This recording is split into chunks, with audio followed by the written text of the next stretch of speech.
सोचिए, हर रात 2 बजे एक सफेद साड़ी में लिपटी औरत मोहल्ले की गलियों में बिना आवाज के चलती है। उसके पांव उल्टे हैं, चेहरा ढका हुआ है और जब कोई पीछे मुड़कर उसे देखता है तो उसकी जिंदगी में कुछ ऐसा होता है जिसे वो कभी भुला नहीं पाता।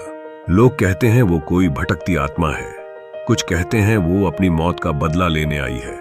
लेकिन जब मोहल्ले में एक के बाद एक 3 लोग रहस्यमयी हालात में मरे तो ये सब एक डरावनी अफवाह नहीं बल्कि एक सच्ची और खौफनाक हकीकत बन गई। लखनऊ के पास बसा एक शांत और पुराना मोहल्ला, नवीन गली नंबर 6। दिन में बच्चे खेलते, औरतें बातें करती और चाय की दुकान पर चर्चा होती।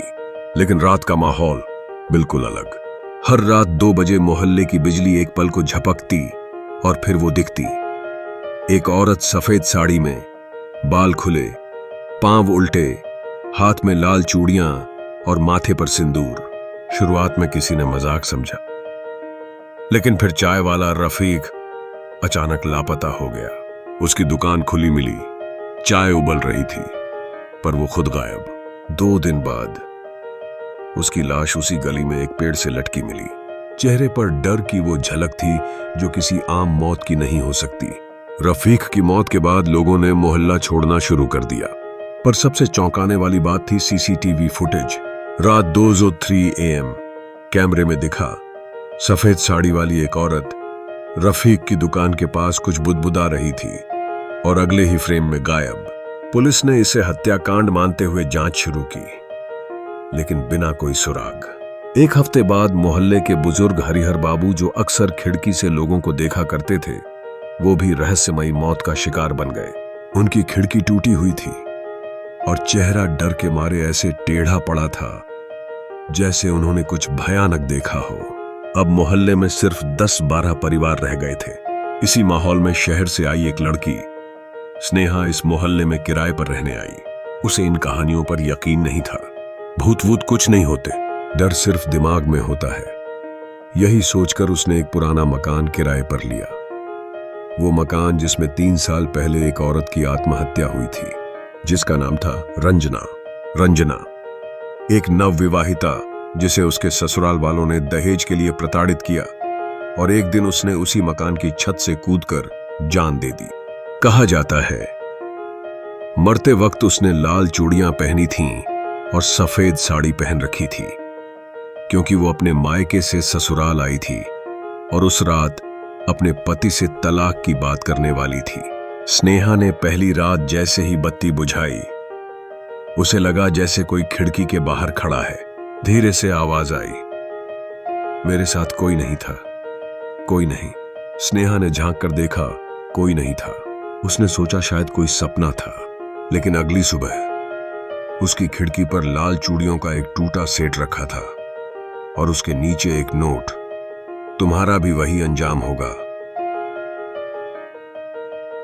स्नेहा अब डरने लगी, लेकिन वो जानना चाहती थी कि यह सब किसका किया धरा है। स्नेहा को उस मकान की अलमारी में एक पुरानी डायरी मिली जो रंजना की थी। डायरी में लिखा था, हर रात मैं खुद से लड़ती हूं, हर दिन वो मुझे मारते हैं, लेकिन अब और नहीं।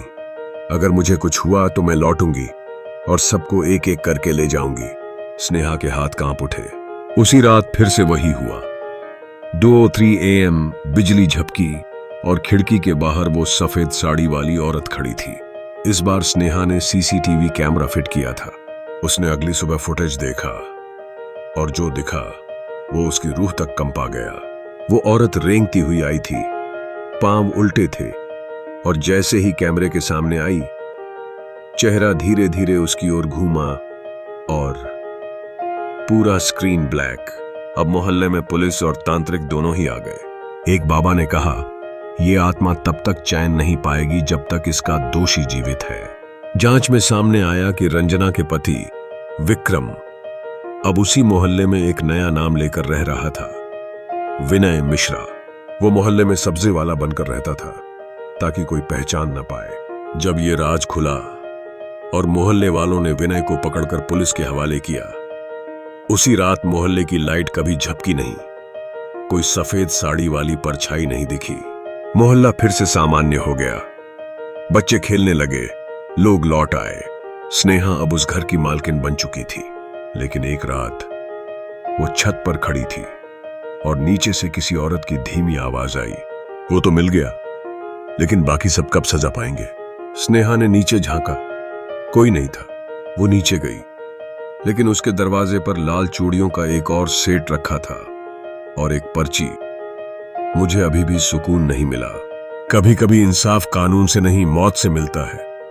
और जब आत्मा को चैन नहीं मिलता तो मोहल्ला डर के साए में जीता है। अगर आपको ये कहानी डरावनी और रहस्यमयी लगी तो वीडियो को लाइक करें, अपने दोस्तों के साथ शेयर करें और हमें कमेंट में बताएं, क्या आप भी कभी किसी सफेद साड़ी वाली औरत से टकराए हैं? ऐसी ही कहानियों के लिए चैनल को सब्सक्राइब करना न भूलें। अगली बार फिर मिलते हैं एक नए डरावने रहस्य के साथ।